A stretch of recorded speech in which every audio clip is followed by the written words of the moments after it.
All right, let's dive right into this explainer. Today, we're unpacking a massive paradigm shift in computer science. We're talking about the transition from the highly predictable world of classical deterministic programming straight into the highly complex probabilistic deployment of stochastic large language models, or LLMs. And let's be clear, this is not just a standard software update. This is a fundamental transformation in how compute engines actually process information. With that shift comes an entirely new frontier of cybersecurity systems engineering.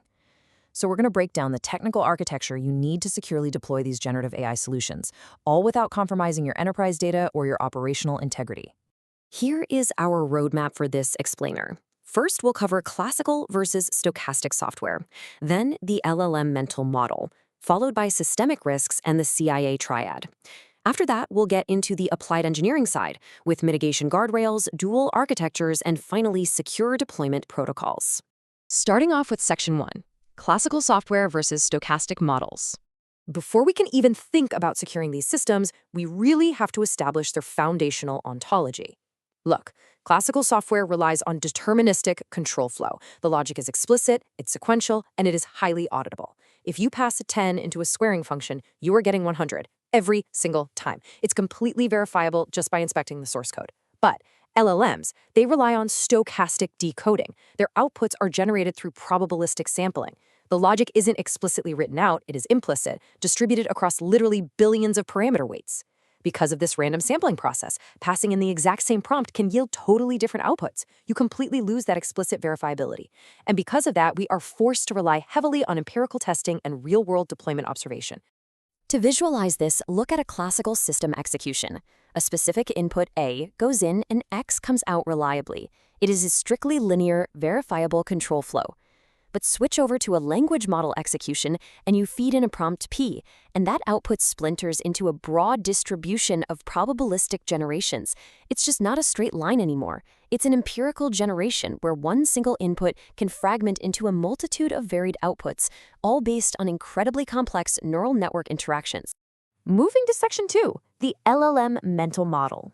Because of the stochastic nature we just talked about, we desperately need to reconceptualize our computational engine. Let's start by defining adversarial robustness.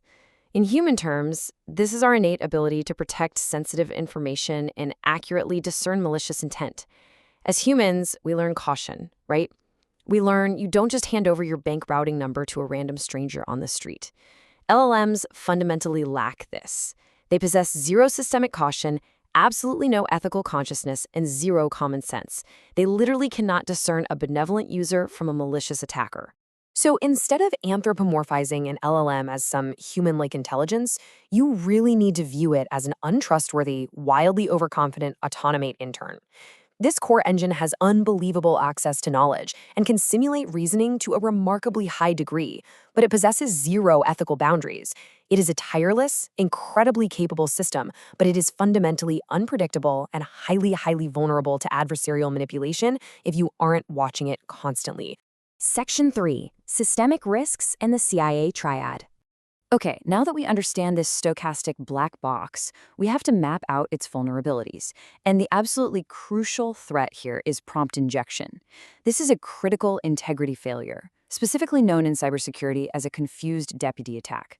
Because the model lacks adversarial robustness, an attacker can craft inputs that trick the model into completely bypassing its implicit constraints.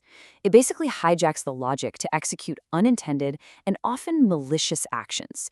It's exactly like slipping a hidden malicious command to that untrustworthy intern we just talked about, and they just blindly execute it without a second thought. Let's break this down across the classic information security framework, the CIA triad: confidentiality, integrity, and availability. Under confidentiality, your primary threat vectors are data exfiltration, where the model accidentally spits out personally identifiable information or your proprietary source code, as well as the outright theft of the model weights themselves. For integrity, obviously we just discussed prompt injection, but you also have training data poisoning. This is where malicious data is intentionally fed into the system to produce false outputs, completely destroying the trustworthiness of the model.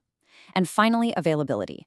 These models are highly susceptible to distributed denial of service attacks, or DDoS, and the severe risks of excessive agency, where unstable automation loops can literally overload your system and cause critical downtime. And listen, these aren't just theoretical whiteboard vulnerabilities. We have seen catastrophic empirical failures in the real world. Just look at the 2023 Samsung incident. Employees inputted highly confidential source code into a public model to optimize it, completely unaware that the model would retain and subsequently leak that data. That is a massive confidentiality breach. Or think about the Matcha versus Avienka legal case, where lawyers submitted a legal brief filled with fabricated jurisprudence that was hallucinated by an LLM. The lawyers trusted the stochastic output without any verification, resulting in a massive integrity failure. So again, these are not hypotheticals. These are real-world enterprise catastrophes caused by blindly trusting a stochastic output. Section 4. Mitigation layers and guardrails. Knowing these severe risks, how do we actually defend against these vectors? The answer is a defense-in-depth strategy. We have to utilize concentric layers of mitigation. At the foundational model level, we use policy shaping via strong system prompts and specialized weight fine-tuning to heavily align the model's behavior. Moving up to the system level, we implement input hardening. We're running toxicity scans and aggressively redacting PII before the prompt ever even reaches the model. And finally, at the application level, we are enforcing strict output formatting using JSON or regex constraints, and we are utilizing absolute strict tool isolation protocols to ensure the model cannot arbitrarily access external enterprise systems.